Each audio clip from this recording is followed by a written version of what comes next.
O Diyos na mapagmahal, salamat sa iyong walang hanggang pag-ibig. Dahil sa iyo, natutunan naming magmahal ng totoo, hindi batay sa pakinabang kundi batay sa katotohanan.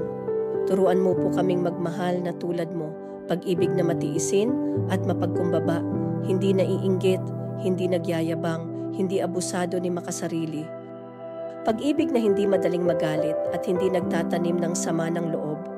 Ama, alisin mo sa aming puso ang pagmamalaki, paghusga at kakulangan ng pagpapatawad. Palitan mo ito ng pag-unawa, pagpapakumbaba at paglingap.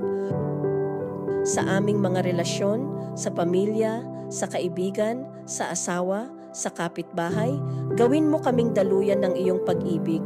Pag-ibig na handang magsakripisyo, pag-ibig na nananatili kahit mahirap, pag-ibig na hindi sumusuko. Panginoon, naway makita ng mundo ang iyong liwanag sa aming buhay sa pamamagitan ng tunay na pag-ibig.